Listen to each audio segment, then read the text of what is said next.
Hi students, once again I am meeting you to discuss about the lesson Chromosomal Basis of Inheritance. Today the topic is protein synthesis in plants. As you have already studied in zoology the mechanism of protein synthesis, the two major steps involved in protein synthesis are number 1 transcription, number 2 translation. Now let's see first about the transcription process. What I studied already in zoology, have to go through quickly. Now what is transcription? It is a process in which one of the strands of DNA acts as a template to generate mRNA with the bases, and those bases are complementary to what we have, that is the template strand. This is called transcription process. And normally I mentioned we have two strands of DNA. The strands of DNA are like this. One is running in 5'3' direction. Another strand is running in 3'5' direction. Now this is the strand, what we have, the template strand. The template strand is always running in 3'5' direction. That's why it's called as a template strand, but it's a non-coding strand. Non-coding strand. Or we can say antisense strand. The meaning for that one, the actual message of the gene is located in 5'3' direction, oriented strand, but which cannot be transcribed as such. That's why the other strand which is running in 3'5' direction is acting as a template, and that is being transcribed. Okay, so that's why I mentioned what is transcription. One of the strands which is running in 3'5' direction is acting as a template, which normally synthesizes or generate mRNA molecules. The bases in the template strand are complementary to the bases of mRNA. Now normally the transcription process is catalyzed by the enzyme. Simply we can say transcriptase, or we can say Rna Polymerase 2. So normally we have Rna Polymerase 2 is involved in the synthesis of mRNA, but I am writing here simply Rna Polymerase. Now we have the events during, that is the protein synthesis, the transcription process and processing. So we have the transcription and the processing process. These two occur normally in, that is in the nucleus. Whereas the translation process, the second event, normally occurs in the ribosomes, the one which is normally found in the cytoplasm. So transcription and processing in the nucleus, and translation is normally found in the ribosomes actually, that is found in the cytoplasm. Now, you know we studied already monocystonic gene and polycystonic gene. Now in the case of eukaryotes, normally the mRNA molecules are monocystonic. Monocystonic. That means one mRNA, normally the one which is being transcribed, is translated to only one protein. One mRNA, one protein. But in the case of prokaryotes, you know the gene is called polycystonic gene, or the mRNA is called polycystonic, where we have single mRNA is being translated into many proteins or polypeptides. So in eukaryotes, the mRNA molecules are monocystonic.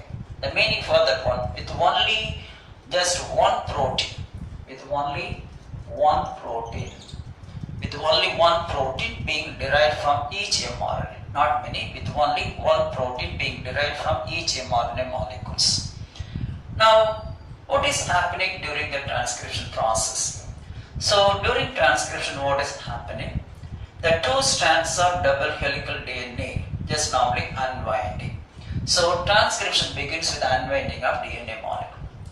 Then, during that unwinding of molecule, what's happening? The hydrogen bonds are broken at the site where the gene is being what is called transcribed, at the site where the gene is being transcribed. Not it's a replication process.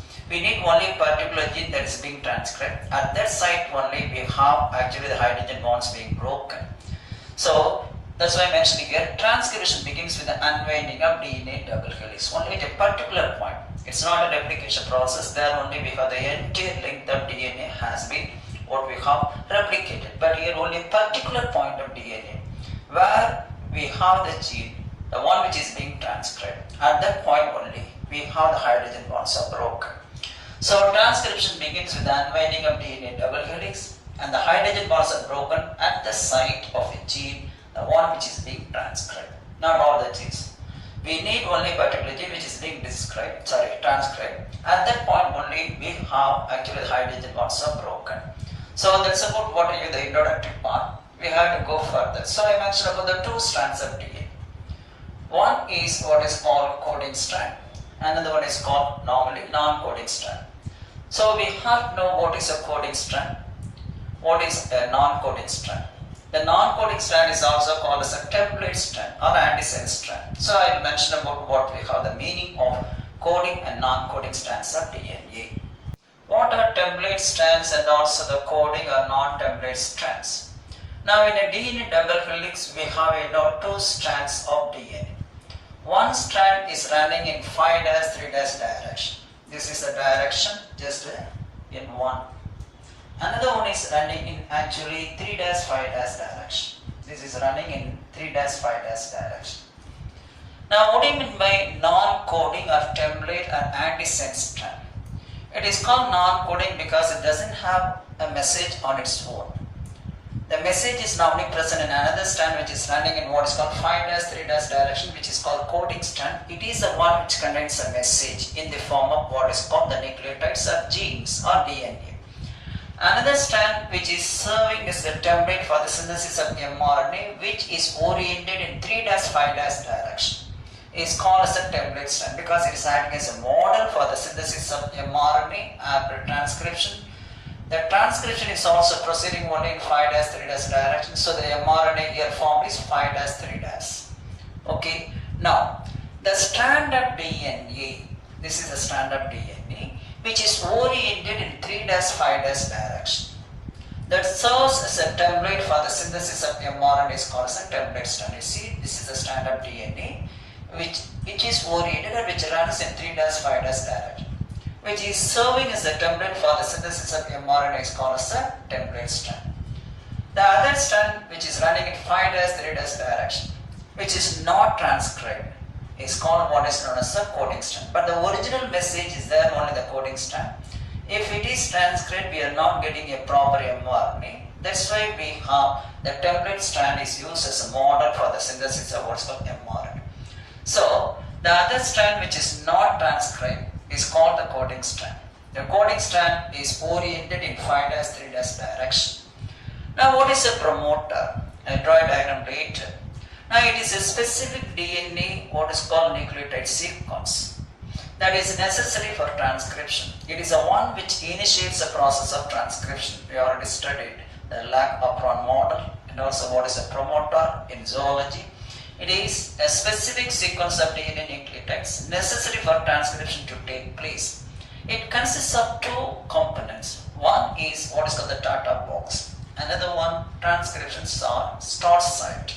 I will show the picture later now. Where the transcription begins. The site where the transcription begins is called the transcription start site. Now this is a Tata box. It is being recognized by the RNA polymerase. The RNA polymerase recognizes a Tata box present in the promoter core. The core promoter we can see inside. I will tell you more about what we call the Tata box, transcription start site, and also general transcription factors, what is the role, etc. one by one. So see that one, the coding strand, template strand. After transcription we are getting mRNA which is running in 5'3' direction. The bases in mRNA are complementary to the bases of template strand as a role. Okay. The eukaryotic structural gene has three features in the promoter. Number one, Tata box. Number two, a transcription start site where we have the transcription begins. Then the regulatory elements which help what we have the enzyme Rna polymerase to recognize the core promoter. Now Tata box. Now the DNA sequence with the TAT is called Tata box, or we can say Hogness box after the name of the person. It is found in the core promoter, which is the one which directs the RNA polymerase to the what is called transcription start site. Now the transcription start site. It contains 25 base pairs, normally upstream where transcription begins. Upstream means towards the left side, that is the 3' end. Downstream means towards the 5' end right side. So upstream towards left side and downstream towards what we have the right side. Always there you have in that one 5' direction. Now the upstream where the transcription begins, the starting point, it's normally contain 25 base pairs. There only we have the transcription normally starts. Now we have certain factors which assist what we call the transcription process. These factors are called general transcription factors or GTF.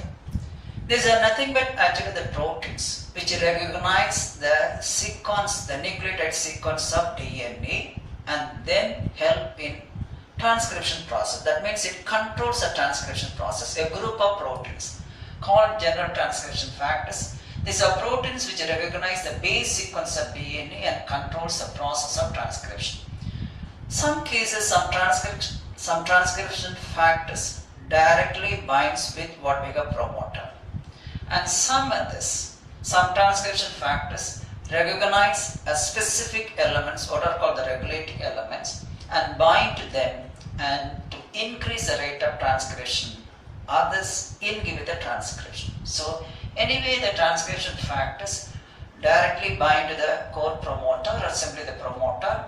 In some cases, the transcription factors recognize the regulatory elements, the one which help the RNA polymerase to find the core promoter, regulatory elements, and bind to them to increase the rate of transcription. The rate of transcription is increased only when what we have the transcription factors bind with the regulatory elements. Then only what we have the RNA polymerase can do the function of transcription. Increase the rate of transcription and others inhibit transcription. So some transcription factors increase the rate of transcription. Some transcription factors inhibit the rate of transcription. Now we have to go for what are regulatory elements. Now the regulatory elements are those actually DNA nucleotide sequence that normally just actually that we can say either proteins or in that sense we can say the regulatory elements help what we have the enzyme RNA polymerase to recognize a core promoter. Where is it? Then only what we have the enzyme binds with the core promoter. Then only it's being directed to the site of transcription. Let's see what's for the regulatory elements, what is their role, and what are the types of regulatory elements, how this transcription occurs. What are regulatory elements? These are nothing but DNA sequences. They are responsible for various activities. There are different types.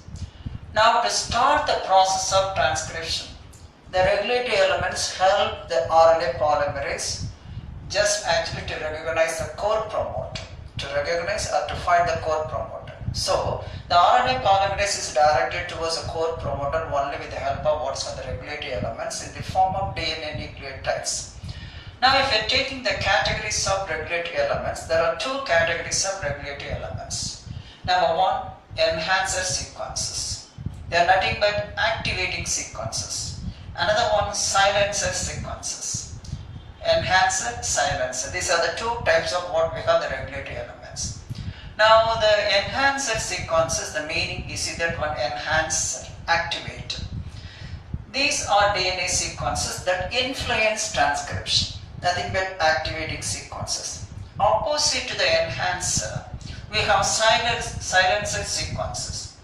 The DNA sequences that inhibit transcription or reduces transcription are called, you see that one, silencer sequences, opposite to that of enhancer. Enhancer is nothing but activator of transcription and silencer is what we call the inhibitor of transcription. In addition to these two sequences, we also have consensus sequences, consensus sequence. So it is nothing but ideal sequence in which each position represents a base. Each actually position represents a base which is found most often. In a consensus sequence, one particular base is found most often and that is called consensus sequences. Now what is a mediator? We need enzyme RNA polymerase 2, that is the one responsible for the transcription of mRNA. We need what is called actually GTF, the general transcription factor. And along with we need a mediator for transcription. What is a mediator? The interactions between the RNA polymerase 2 and the regulatory what is called general factor.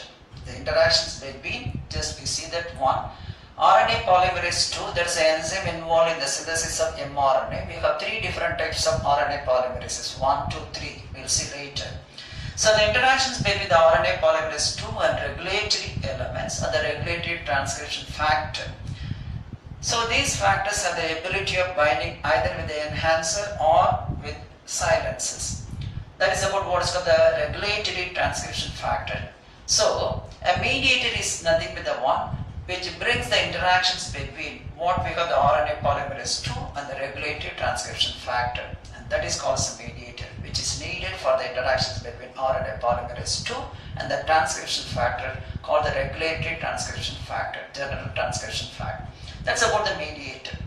Now we have to go for the mechanism of transcription. These are all some of the what is called the products that are needed for transcription. What is actually happening during the transcription? Normally, you know that when RNA polymerase does not directly contact with the DNA, it binds to the DNA in 3 steps. I will explain now. During transcription, the main enzyme RNA polymerase 2 responsible for the synthesis of mRNA cannot bind directly with the DNA. First, it binds with the transcription factor. Now the transcription factor recognizes the promoter sequence. Where is it there? And the promoter now find the coding region of protein in the DNA, so that what will happen, this RNA polymerase 2 is directed towards that site. That is called the transcription initiation site, where you have the coding region for a particular protein is available. Now the RNA polymerase and the promoter sequence together will initiate the transcription of a gene. The RNA polymerase together with the promoter sequence will initiate the transcription of a gene. Now transcription factor, what I mentioned, plays an important role in guiding the RNA polymerase. In guiding the RNA polymerase normally just to recognize the promoter sequence. So the RNA polymerase is guided by this transcription factor towards what's the promoter sequence to recognize it. Now normally the RNA polymerase bind RNA nucleotides together to form a string of what is called nucleotides. So the RNA polymerase bind RNA nucleotides together, forming a growing strand of what is called RNA in 5'3' direction. One by one the nucleotides are added to the 3' end. So a growing chain is formed just in the direction of 5'3'. That means the transcription occurs in the direction of 5'3'. So what is happening? The RNA polymerase catalyzes the addition of what is called the nucleotides to the 3' end of what is called the growing chain of DNA. Because you know that one, the transcription is proceeding from 5' to 3' direction. So the nucleotides are added only to the 3' end of what we have the growing chain of mRNA. This is the thing what is happening during the process of transcription, how the various factors are working. Normally there are 3 different types of enzymes are involved in involved in the process of protein synthesis, generally speaking. One enzyme RNA polymerase 1, RNA polymerase 2, RNA polymerase 3. RNA polymerase 1 is responsible for the synthesis of ribosomal RNA. For example, 28S, or we have 8S or 5' RNA. Ribosomal RNA is being synthesized by RNA polymerase 1. RNA polymerase 2 only involved in the synthesis of mRNA, or we can say heteronuclear RNA. So the primary transcript having both exons and introns, I will describe later, split gene, that is called heteronuclear RNA. So anyway, normally you see that one, the polymerase 2 is the one responsible for the formation of heteronuclear RNA, or we have what is called pre-mRNA, primary transcript exon. Simply we can say mRNA. Now the last one, polymerase 3, is responsible for the synthesis of tRNA and 5S ribosomal RNA. So anyway, first one is concerned with what is called ribosomal RNA. The second polymerase is concerned with the synthesis of mRNA. The third polymerase is concerned with the synthesis of what we have tRNA. Okay. Then I will proceed the processing of what is called the pre-mRNA or HNRNA. In eukaryotes, there are three types of RNA polymerase enzymes. Number 1, RNA polymerase 1. It is concerned with the formation of ribosomal RNA, excepting 5S RNA. 5S or RNA, ribosomal RNA. Simply we can say RNA polymerase 1 is concerned with the synthesis of ribosomal RNA.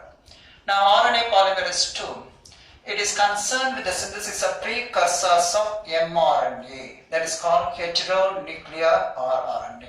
Heterogeneous nuclear rRNA. Heterogeneous nuclear RNA. So this is what we call the primary transcript. So RNA polymerase 2 is concerned with the synthesis of precursors of mRNA. After processing, this precursor mRNA is being converted into what is called the normal functional mRNA.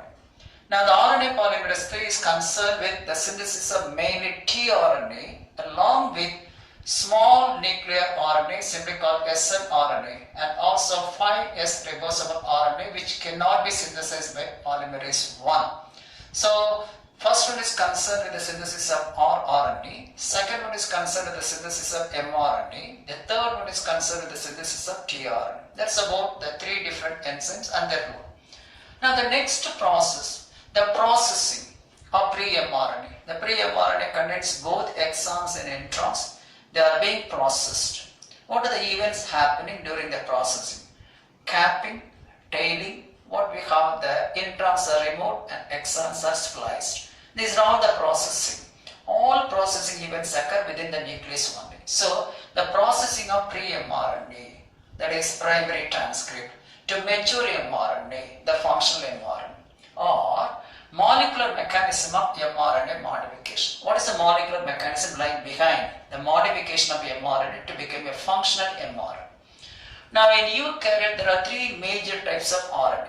Messenger RNA, ribosomal RNA, and then what we call the transfer RNA. And all are produced from a precursor, what is called RNA molecule, precursor RNA molecule, from which only all these three major types are formed. This precursor molecule is called what is known as primary transcript or pre-mRNA. This is unprocessed mRNA, that is called primary transcript or pre-mRNA, from which only we have received the functional mRNA or tRNA, even what we call this ribosomal RNA. Now the RNA polymerase 2 transcribes, I mentioned already, the precursor of mRNA, which is also called what is known as heterogeneous nuclear RNA. Heterogeneous nuclear RNA. That is mRNA only, but it is having both exons and introns. That's why it's called heterogeneous. Both what is called the coding sequence, then non-coding sequence together. That's why it's called heterogeneous nuclear RNA, because it's found only in the nucleus. Then this is called hnRNA. After processing only, it is being transported to the cytoplasm. So which are processed in the nucleus before they are being transported to the cytoplasm. As this primary transcript is found only in the nucleus, not in the cytoplasm, that is why it's called what is known as nuclear RNA. That too heterogeneous, having both introns and exons. That's why the name is given. So they are being processed. The various events of processing I mentioned, that is what is called the introns are removed, exons are spliced out, we have capping process, tailing process. These are all the various events happening just during the processing event. And all events of processing occur only in the nucleus. Let's see. The primary transcript of mRNA or heterogeneous nuclear, that is what's called RNA, has both exons and introns. That is coding sequence and then what is called non-coding sequence. Now it has to undergo a process called processing. The following are the events happening during processing. Number 1, capping. Number 2, what is called the tailing process. Number 3, the removal of introns. Then splicing of exons. These are the 4 events before normally the primary transcript is transported to the cytoplasm. After processing only, the matured mRNA transferred to the cytoplasm. Now what is capping? This is a modification that occurs at the 5' end of the HN, what is called RNA, or what is called the primary RNA transcript, or what is called mRNA. So what is the modification? A methylguanosine triphosphate is added. at the terminal end, that to the 5' end of the primary transcript. That process called capping at the 5' end. So that is called methylguanosine triphosphate. This process called capping. What is the purpose of capping, or what is the importance of capping? Now it is the one which prevents the degradation of mRNA by the activity of what is called endonuclease enzymes. So number one, to protect from mRNA from degradation. How? By the endonucleases. Number two, it plays an important role in the removal of the first intron, non-coding sequence. Non-coding sequence, the first intron from the pre-mRNA or primary transcript or HNRN. Number three, it regulates the mRNA, the transport from nucleus into the cytoplasm. It regulates the mRNA transport. You can see transport from nucleus into the cytoplasm. Then number four, the very important one, it maintains the stability of mRNA when the mRNA is present in the cytoplasm.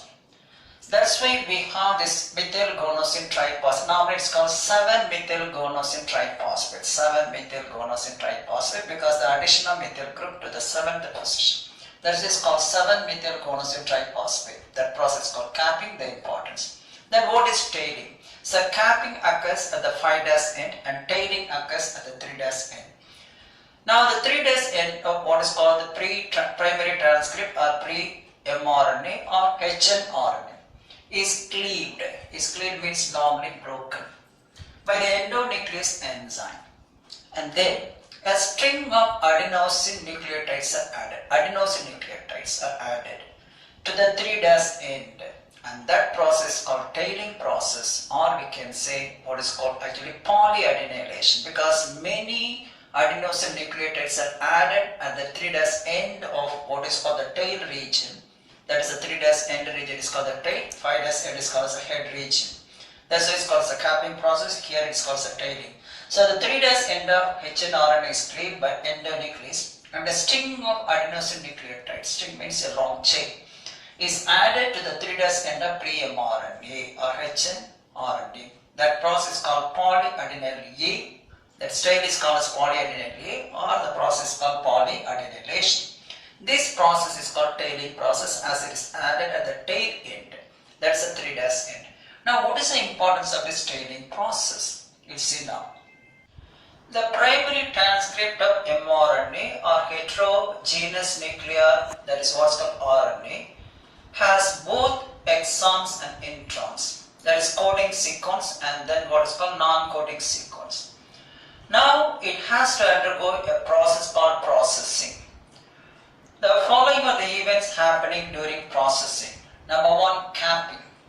Number two, what is called the tailing process. Number three, the removal of introns.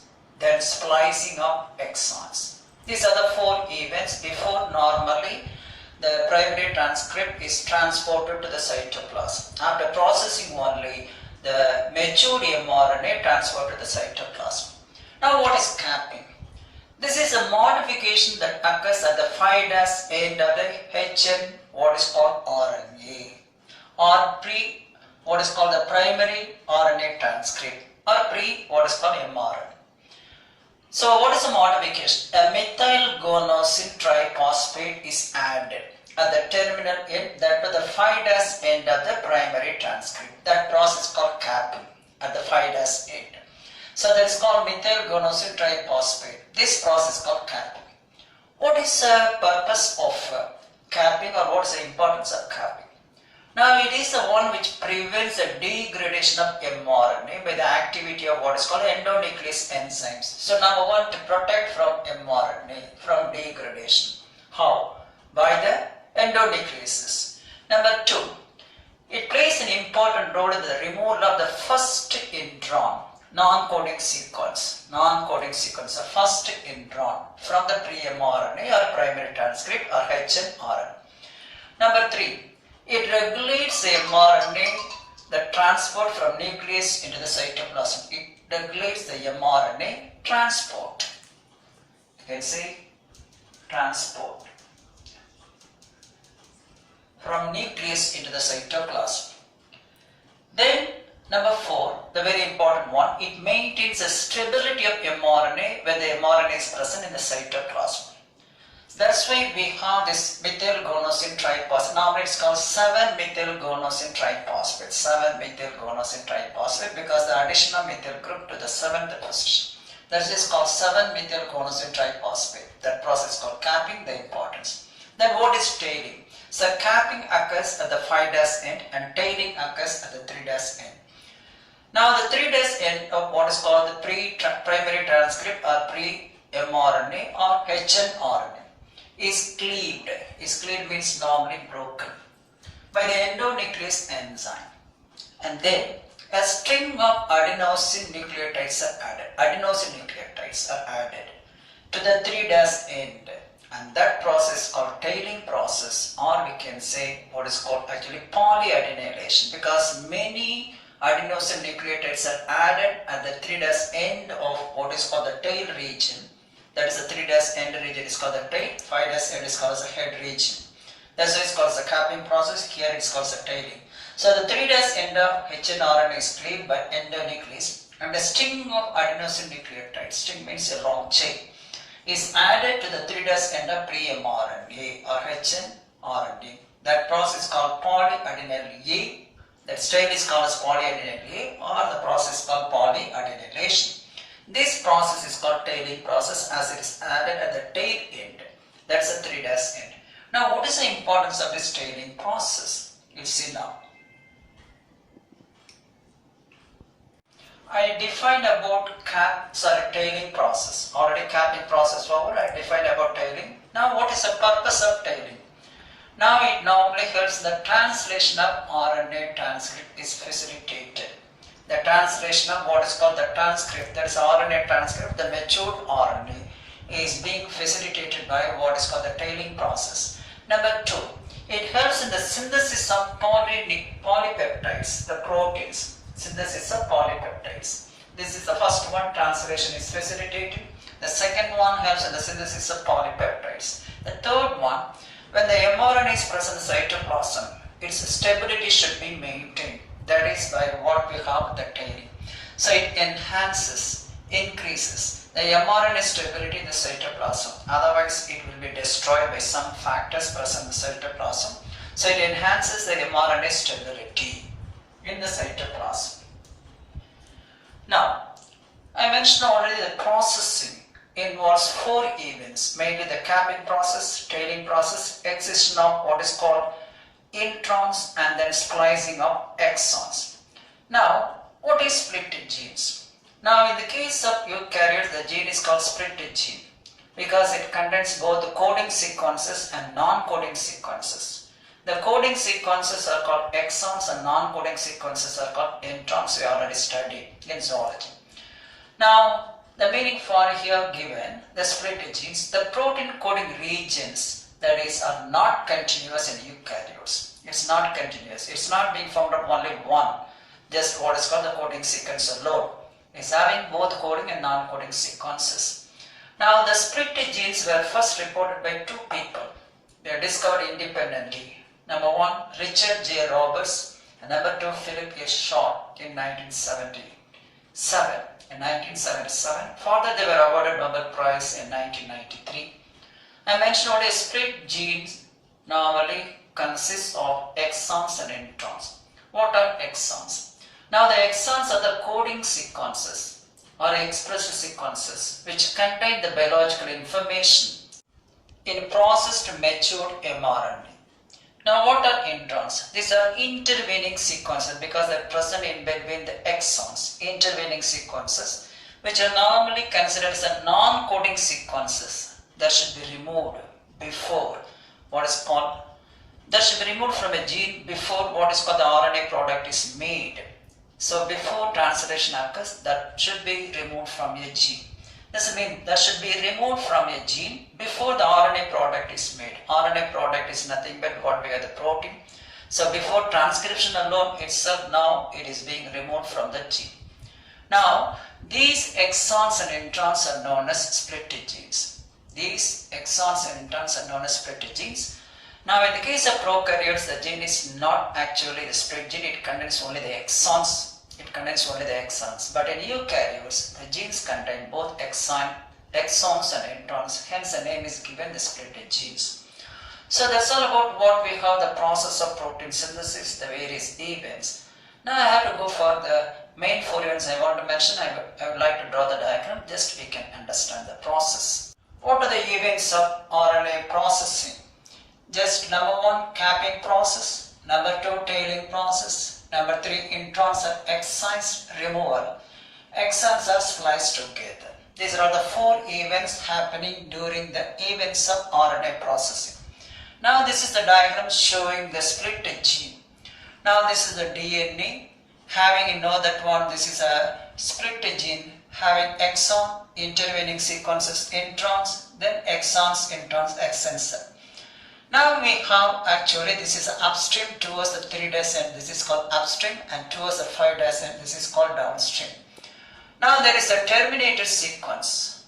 I mentioned already the one which normally tells actually when should normally the RNA polymerase stop the process of synthesizing what is called RNA. Now after transcription, what is happening? We have, just I mentioned also the promoter sequence necessary for starting the transcription. This is the main one responsible for transcription. Now after the transcription process, we have the formation of primary transcript, or we can say pre-mRNA or hnmRNA or unprocessed mRNA, having both exons, introns. Now we have the RNA processing that occurs inside the nucleus. That is what we have, the cap and tail added. You see that one, cap, a guanosine triphosphate is added. A tail, a polyadenyl tail, having adenosine, what we have, nucleotides. This is called poly A tail, and then we have, this is what's called 5' cap. Then introns are excised. Now these are all the introns removed. Then exons are spliced together, joined together. So now we have only exons alone constituting the coding segment or coding sequence. Now we have a leader sequence and then a trailer sequence, just a leader sequence towards upstream and then coding sequence towards the downstream. Now this is what we have, the cap having guanosine triphosphate, and we have the poly A tail having, you see that one, adenosine nucleotides in many. That's why it's called poly A tail, because of the addition of adenosine nucleotides. So this is the diagram showing how the transcription occurs, how actually the genes are spliced together. That is what we can say the mRNA, and what we are getting actually the original mRNA. Now this is a matured mRNA. Simply we can say mRNA. This is a mRNA. Processed mRNA, matured mRNA. This is unprocessed mRNA or primary transcript or pre-mRNA or hnmRNA. So with this I concluded about the process of what's called the transcription and also the protein synthesis. And you have to go through all these things, also another simple diagram given in the book. So I have to go to the next one, the RNA splicing, in the next class. Okay, goodbye.